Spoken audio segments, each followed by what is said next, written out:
जो बहुत दिनों से होक्स मेल्स जो आ रही थी स्कूलों के पास, उस केस में बड़ी कामयाबी प्राप्त की है। जैसा आपको मालूम है कि करीब 12 फरवरी 2024 से स्कूल्स में मास ईमेल्स आती थी जिसमें कि स्कूलों में बॉम्ब रखा होने की बारे में धमकी दी जाती थी। आप समझ सकते हैं कि ऐसी ईमेल आने के बाद और बच्चों की सुरक्षा को लेकर के स्कूल काफ़ी परेशान रहते थे। कई स्कूल छुट्टी घोषित कर देते थे, पढ़ाइयाँ बाधित हो जाती थी स्कूल में, और कई जगहों पे यदि टेस्ट हो रहे हैं, एग्जाम्स इत्यादि हो रहे हैं तो वो भी स्थगित हो जाते थे। इस को बहुत ही सीरियसली लेते हुए सभी डिस्ट्रिक्ट जहाँ पे कि ये स्कूल रहते थे वो उसके लिए काम कर रहे थे कि इन मेल्स को ट्रैक किया जा सके, लेकिन VPN इत्यादि के यूज़ होने की वजह से इन मेल्स को ट्रैक करना बहुत मुश्किल हो रहा था। ये मेल चूँकि बड़े ही टेक्नोलॉजिकली एडवांस तरीके से भेजी जा रही थी, इस वजह से इनको ट्रैक करने में दिल्ली पुलिस को काफ़ी समय लग रहा था। ये भी देखना था कि इसके पीछे कोई टेररिस्ट ग्रुप का हाथ है या कोई एंटी नेशनल एक्टिविटी तो नहीं है। इस वजह से इसको बहुत ही सीरियसली हम ले रहे थे और इसकी डीप इन्वेस्टिगेशन की जा रही थी। हमने इसके लिए ईमेल जो प्रोवाइडर्स थे उनसे भी डेटा इत्यादि मांगा। उनसे जो डेटा मिलता था उससे हमें बहुत ज़्यादा सफलता नहीं मिल पा रही थी, क्योंकि VPN इत्यादि का यूज़ होने की वजह से वो जो इन्फॉर्मेशन थी एक समय के बाद हमको आगे उसका लीड नहीं मिल पाता था कि ये कहाँ से ओरिजिनेट हुई हैं। लेकिन अभी जब 8 जनवरी 2025 को जब लास्ट ईमेल आई है, उसमें एक जो टेक्निकल हमको विंडो मिली जिसकी वजह से कि हम जो बच्चा ये ईमेल भेज रहा था उसको हम आइडेंटिफाई कर पाए। आप समझ सकते हैं कि चूंकि इसमें ये बच्चा इन्वॉल्व था तो इसकी हमारे पास बहुत लीगल लिमिटेशंस होती हैं उनसे पूछताछ इत्यादि करने की। इसलिए हमने उनके उसके जो लैपटॉप है और उसके जो मोबाइल फ़ोन वो इस्तेमाल करता था उसकी हमने फोरेंसिक जांच की, तो हमें पता चला है कि इस बच्चे ने कम से कम 400 से भी ज़्यादा स्कूल्स को ये ईमेल भेजी थी।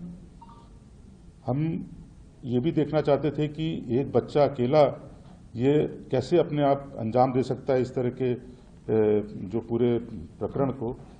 तो हमने इसके पीछे कोई षड्यंत्र है कि नहीं है, इसको इन्वेस्टिगेट करने के लिए पूरे परिवार की भी बैकग्राउंड प्रोफाइलिंग की। प्रोफाइलिंग करने से ये पता चला कि इस बच्चे के एक अभिभावक जिस संस्था में काम करते हैं वहाँ पे एक NGO एक्टिव रूप से काम करता है और इस NGO का एक पॉलिटिकल पार्टी के साथ डीप कनेक्शन भी हमको मिला है। जब इस NGO की प्रारंभिक जांच की गई तो पता चला कि ये NGO एक ऐसे सिविल सोसाइटी ग्रुप का पार्ट है जो कि जैसे अफजल गुरु की हैंगिंग की लेजिटिमेसी को लेकर प्रश्न उठाता है और अलग अलग मुद्दों पर वो एक पर्टिकुलर पॉलिटिकल पार्टी का हिमायती रहा है, उनका लगातार समर्थन करता है। तो अभी तक की इन्वेस्टिगेशन से ये मानना मुश्किल है कि एक अकेला बच्चा इतनी टेक्नोलॉजिकली एडवांस तरीके से स्कूलों को धमकी भरे ईमेल कैसे भेज रहा था। कहीं कोई इसके पीछे किसी पॉलिटिकल पार्टी का सपोर्ट करने वाली NGO का हाथ है। इसके लिए हम पूरे षड्यंत्र की डिजिटल जो है एविडेंस की मदद से जांच कर रहे हैं और ये भी देख रहे हैं कि इस तरह से दिल्ली का माहौल खराब करने के लिए और लोगों को परेशान करने के लिए कोई राजनीतिक रूप से प्रेरित होकर तो इस घटना के पीछे नहीं है। तो इन सब की हमको अभी गहन जांच करनी बाकी है, अभी और भी इसमें जांच जारी है, हमारी तफ्तीश अभी इसमें मुकम्मल नहीं हुई है।